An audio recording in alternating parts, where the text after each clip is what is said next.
before that, I was able to meet with him and his staff a number of times over the past several years at the lobby days. I always tell people that it's awfully easy to work for CCL when Chris Coons is your senator, because Chris Coons is a climate champion. In December of 2018, he co-sponsored the Energy Innovation and Carbon Dividend Act with Republican Senator Jeff Flake of Arizona, and we were very excited this past November to hear that he and Republican Senator Mike Braun of Indiana had formed the Bipartisan Senate Climate Solutions Caucus, which I believe is now up to 9 members to complement the caucus in the House. Senator Coons' reach also extends beyond just climate. He continually has reached across the aisle throughout his entire time in the Senate, producing legislation addressing opioid addiction, protection of U.S. trade secrets, and many other important issues. In March of 2017, the Bipartisan Policy Center awarded him his Legislative Action Award for his commitment to working across party lines. Senator Coons was first elected to Joe Biden's old seat in 2010. Prior to that, he served as Delaware's Newcastle County Executive and Council President, worked as an attorney for W.L. Moore & Associates, and clerked on the U.S. Court of Appeals for the Third Circuit. He holds a BA in Chemistry and Political Science from Amherst College, earned his law degree from Yale Law School, and has a master's in ethics from Yale Divinity School. He's an ordained Presbyterian minister who continues to preach in houses of worship across Delaware. He lives in Wilmington with his wife, Annie, and their 3 children, Michael, Jack, and Maggie, who is with us here today. Chris Coons embodies bipartisanship. And speaking as a centrist myself, I can tell you that the middle can be an awfully lonely place to be these days because you get beat up by both sides. And I can assure you that Senator Coons takes flack both for being too liberal and not liberal enough, because I have read the online comments. So I think the best thing that we can do is show him today just how much we appreciate all that he's doing for climate and for serving as an example every day for the nation of just what statesmanship should look like. So please give a warm welcome to our keynote speaker and climate champion, Delaware Senator Chris Coons.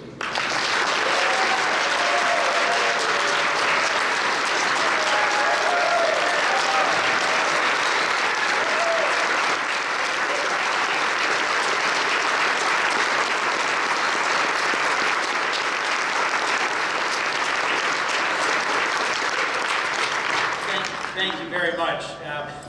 Thank you, Marty, for that remarkable and warm introduction. Thank you all for taking time to be here today. I hope those of you who are visiting Wilmington, Delaware for the first time will take some time and really get to know our community and the remarkable revitalization that is happening right here on our riverfront. There's a lot of important work that's been done to make this area more resilient in literally the lowest lying state in America. So sometimes the senators from Florida and Louisiana want to differ, but it's a scientific fact that Delaware is literally the lowest mean elevation state. And we are sitting on a piece of rock that is subsiding. So the combination of our low elevation and subsidence means that we're going to suffer some of the consequences of sea level rise as early as South Florida and Louisiana. But let me take a moment also and thank Representative Kim Williams and State Senator Del Callo for being here as well. It is important that we find a path forward together on climate. Because frankly, in the 10 years that I've been in the United States Senate, the years that I served on the Energy and Natural Resources Committee, the years I've now served on the Energy and Water Subcommittee of APPROACH, these are some of the key committees. There has been precious little bipartisanship. And as a scientist, as someone who worked in a materials-based science company, I think the evidence that the climate is changing rapidly in a frightening way, that human activity has contributed to or even driven that climate change, leads to a simple conclusion that we must do something that will make a major impact and change the trajectory. I was at Paris for the conference that led to one of the most widely adopted conventions in human history. And while the agreement was not perfect, it was strong, it was an important next step, and it moved us forward. And having a chance to meet with delegations from small remote island nations that will literally be the first to disappear, to some of our greatest potential partners and competitors, economically and in combating climate, India and China, as well as our European partners, was an eye-opening opportunity.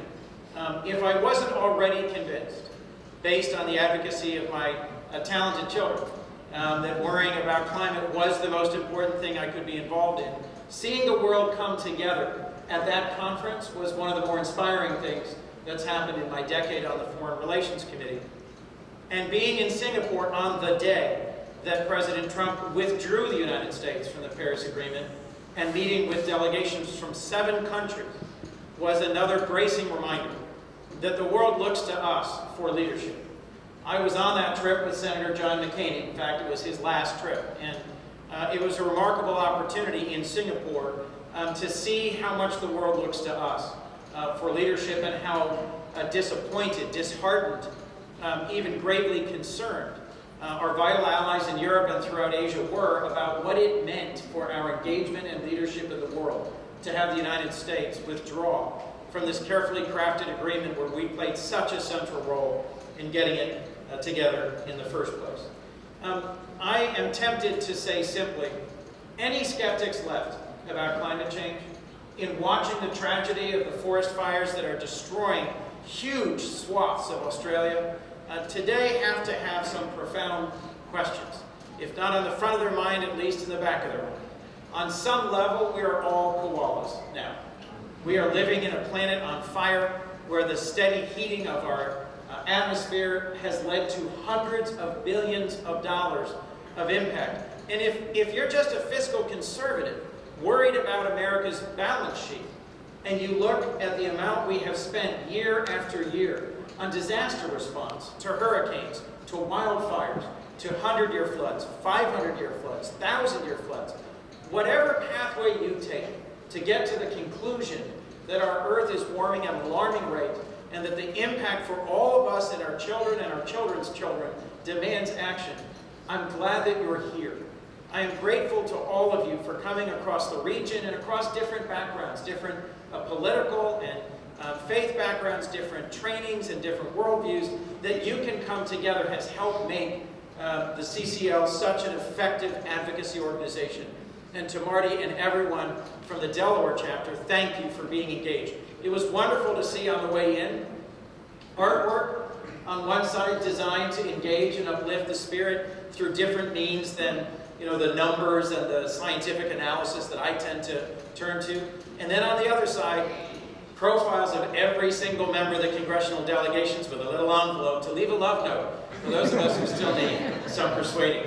That is uplifting, inspiring, and engaging all at the same time. So thank you for what you're doing to help get us all to the table. Mike Braun is a freshman Republican senator from downstate Indiana, the part of Indiana where coal mining is still active and an important part of the culture and the economy of his state. That was his district when he was in the state house. And bluntly, he beat a good friend of mine, a guy named Joe Donnelly, who I went out and campaigned for at his very first campaign event in Indianapolis, who I loved serving alongside and who I campaigned hard for in the last election when he lost to Mike Braun. And as is often the case in the Senate, where relationships matter, I had a hard time the first couple months, because all I could see when I saw Mike was my dear friend Joe. And all I knew about him was what I'd heard on the campaign trail. But my job is to figure out ways that we can work together, even when we have bitter partisan divisions on lots of other issues. So I made an appointment, asked Mike out to breakfast, and we sat and talked for a while. I was pleasantly surprised to discover he was a conservationist, that much of his personal wealth was tied up in forest land that he'd initially bought as 100 acres decades ago, and then 200, and then 500, and then 1,000, and that he'd spent decades walking through this forested land and developing plans for how to sustainably harvest forest land, and that made him a committed conservationist. And I asked him what he was most proud of from his time in the state legislature. And it was that he managed to pull together a broad range of business and manufacturing and advocacy groups to support increasing the gas tax, because frankly the infrastructure of the state of Indiana was badly broken, and an overly sharp commitment to not raising one penny of tax ever meant that they were harming the infrastructure of their state. If you take those 2 points and draw a common line, You can see someone who's willing to take bold action if persuaded that the climate is changing. And so to get to the punchline, Mike and I, after a number of meetings and conversations, have launched the first Bipartisan Climate Solutions Caucus in the U.S. Senate.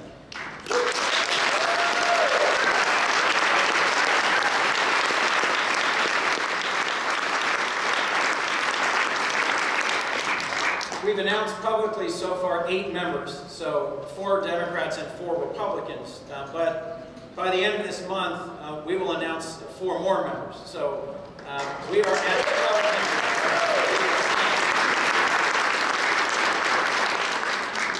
And some of them might seem more obvious. Perhaps Lisa Murkowski, who's the chair of the Energy and Natural Resources Committee, and is eager to move forward on a whole group of bills that have had hearings, had markups, and would make a difference in everything from energy storage to research, from smart grid resiliency to energy efficiency.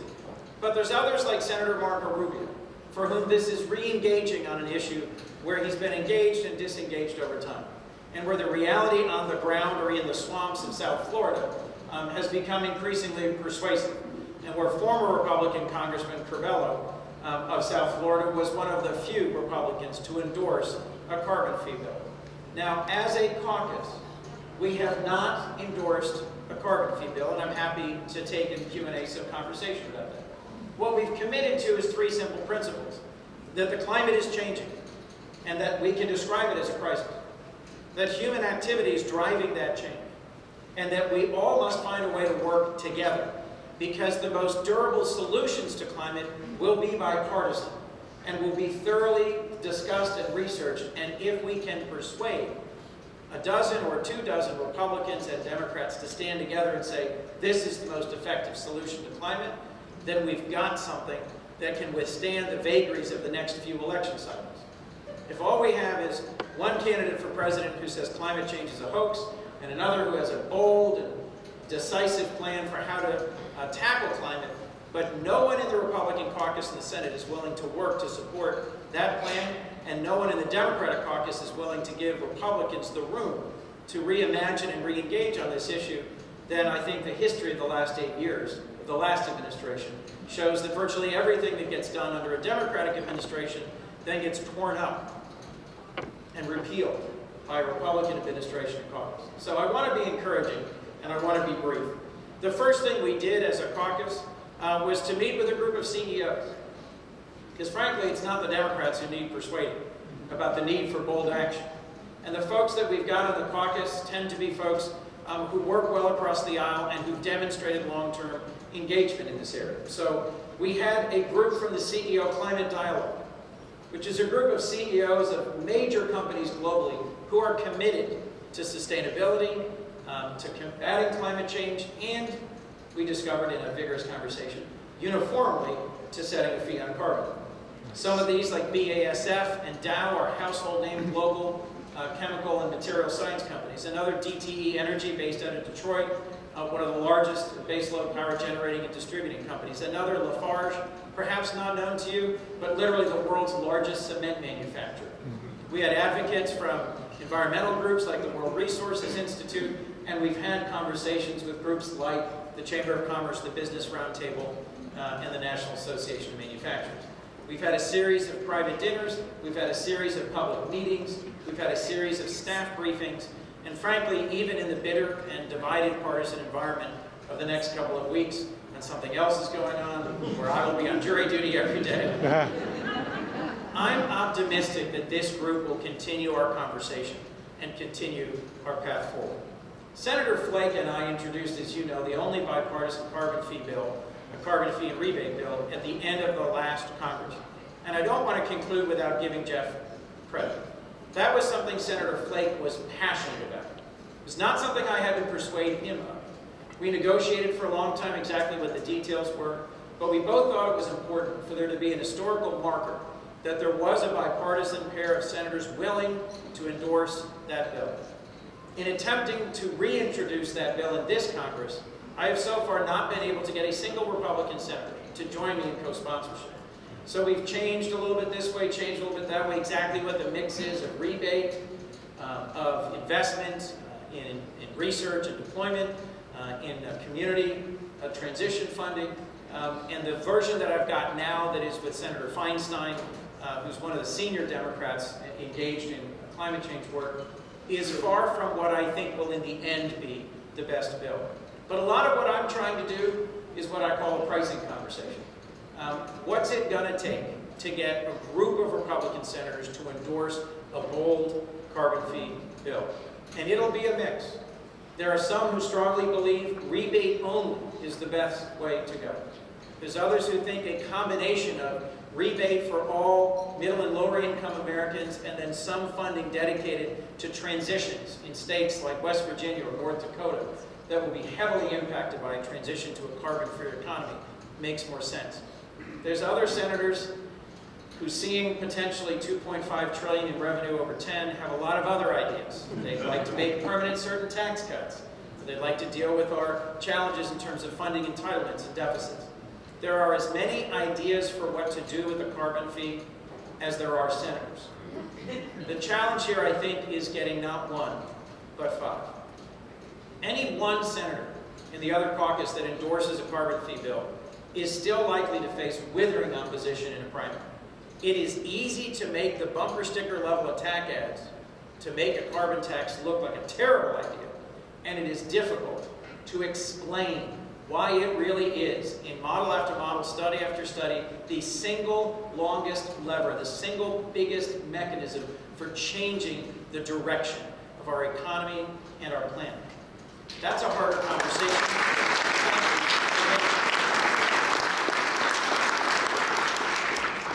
Without your engagement, without your education, without your advocacy, this will not happen. We need your letters to the editor. We need your postings on social media. We need your conversations with state and local elected officials. We need to change from a perception, nationally and in Washington, that this is a dangerous conversation where you don't want to touch it or your career is over. But I will tell you, in state legislatures around the country, that was the same view of raising the gas tax. The federal government hasn't raised the gas tax since 1992. And as a result, our roads and bridges and highways are literally falling down. Our infrastructure is in the worst shape of any advanced economy. And it's because of a concern about the politics of taxation. Americans don't like paying taxes.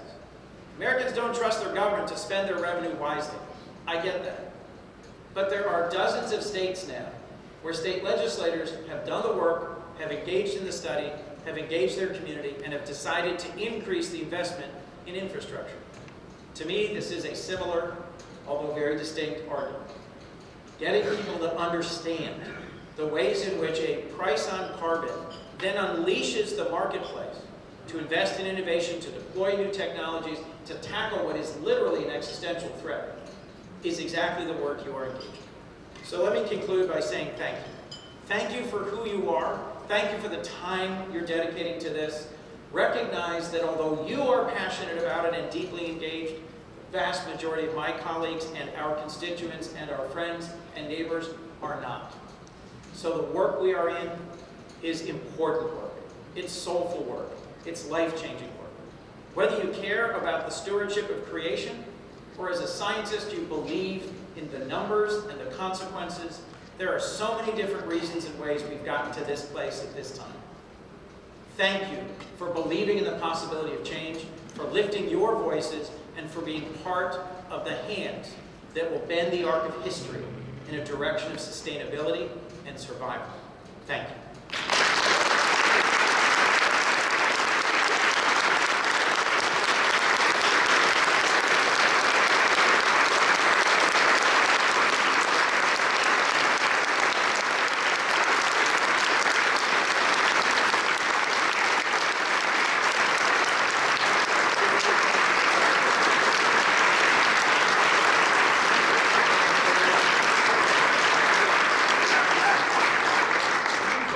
Thank you. Here's the good news and bad news. The Women's March has already started down in Newark, and I'm hoping to join it.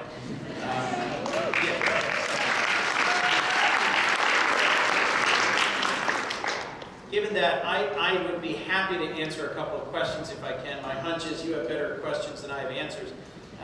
But part of the fun of being elected is having people ask you searching questions, the answers to which you don't yet know.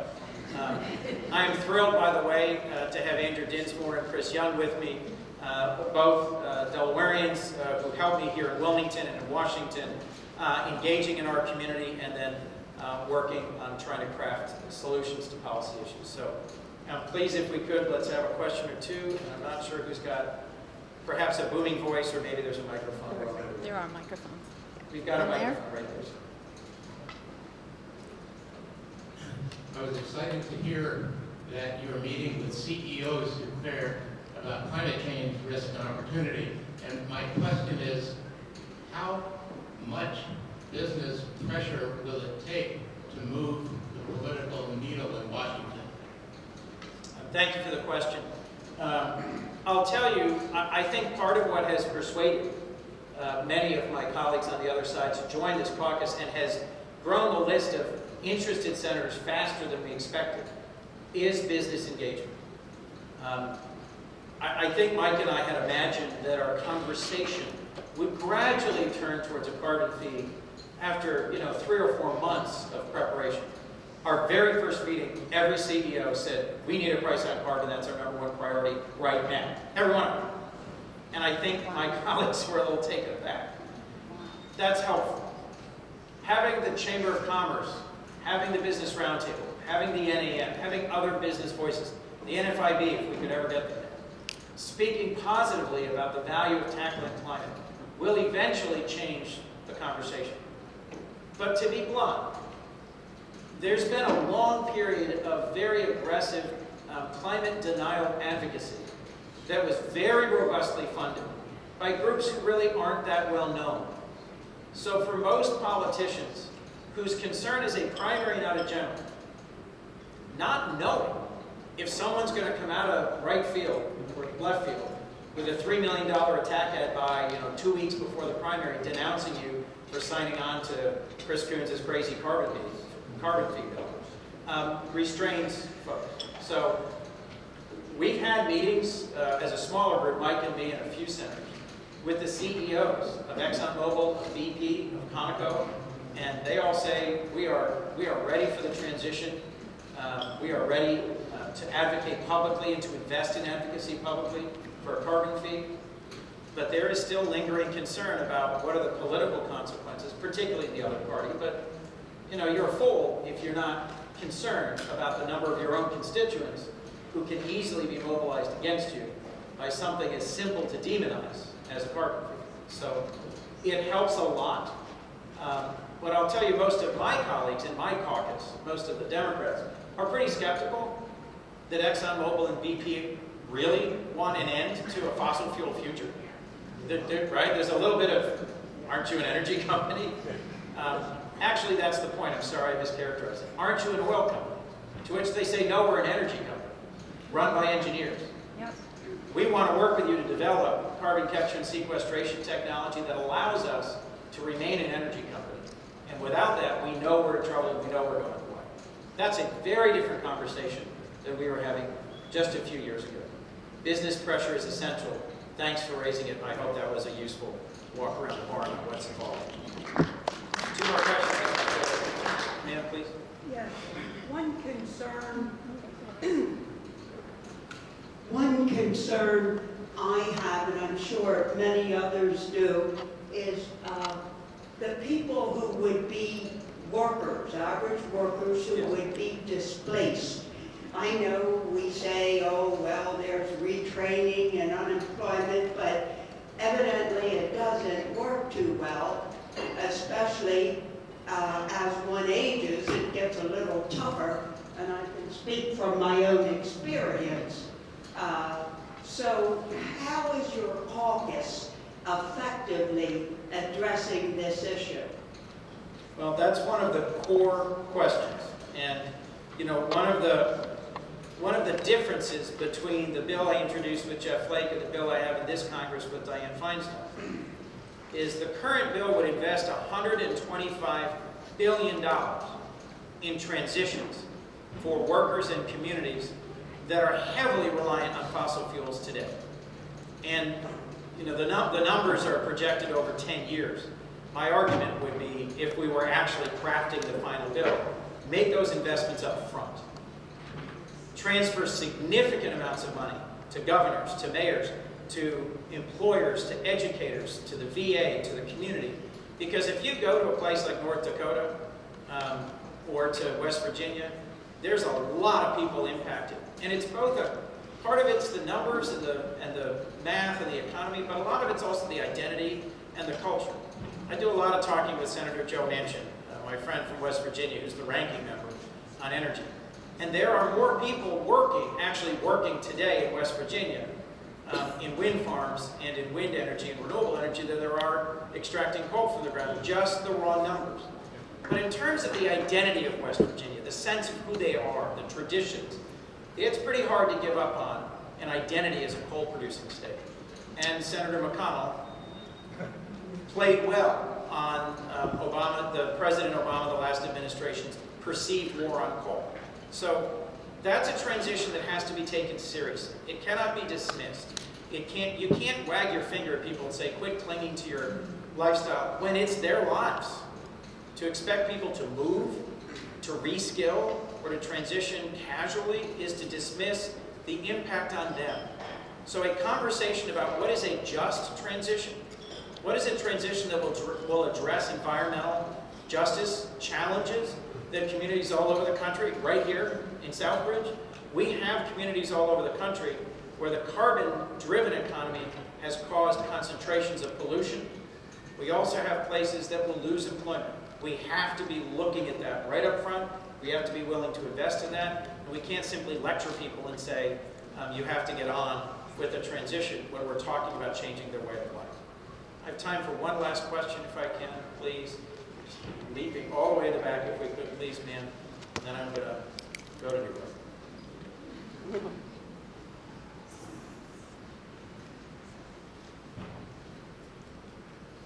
Yeah, so you mentioned a really useful, important piece of information that you really think you need 5 senators to come out together. And of course, in order to do that, they need a way to do it without getting primaried, with having some political will behind them. We recognize that that is our job to make that possible for them. And so my question is, can you speak to, because you talked about the disparity of ideas from senators, can you speak to some commonalities that we can look for, that we can work with in order to identify those senators and find ways to show them that they have a united front? 3 things, if I can. Be careful about not making the perfect the enemy of the good. I've been engaged in climate and energy-related legislation for 10 years, and there is a possible package that is going to be tried to be enacted this year. This is Senator Murkowski's last year as chair of the Energy Committee. She will almost certainly be succeeded by someone less forward-looking and engaged.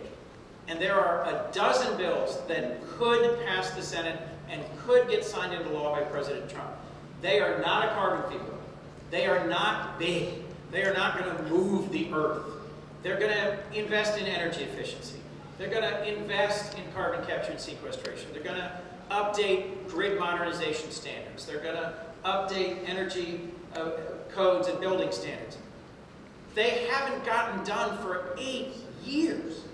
So frankly, if we can't get that done, you'll see a big step back. So one of my concerns is that when that package finally gets moved forward, if it does, there will be voices on the left who say, well, it's not big enough, it doesn't solve everything, it's not perfect.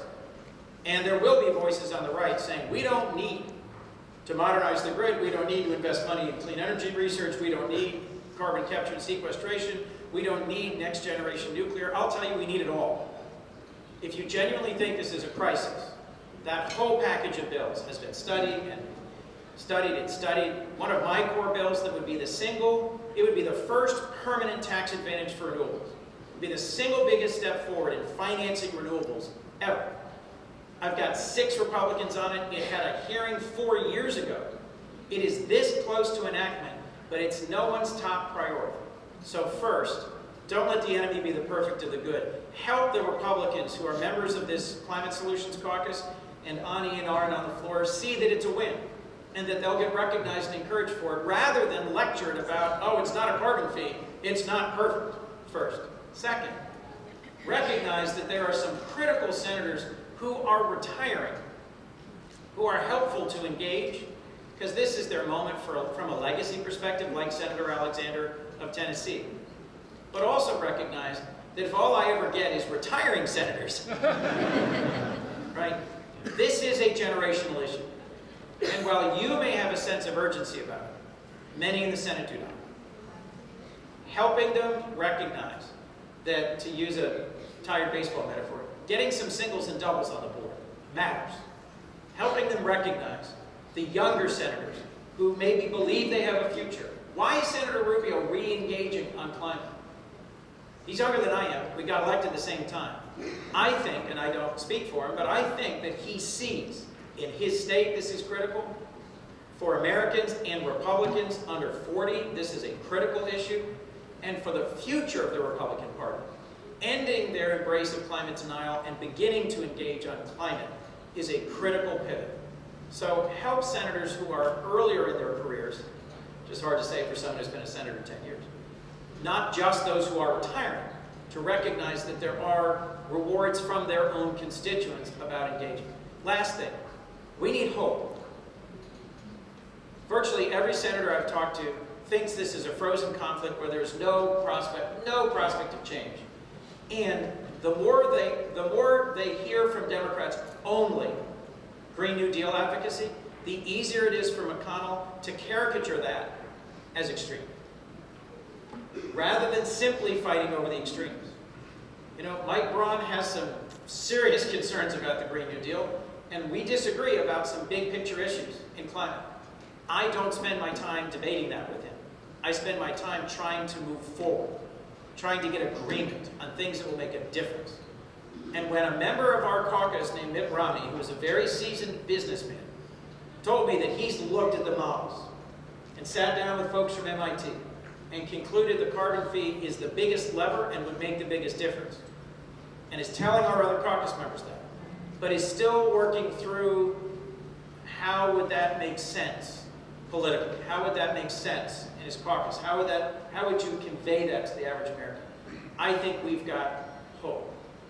Help convey that hope to others in leadership in your community, to your friends and colleagues, and recognize this literally is the fight of our lives.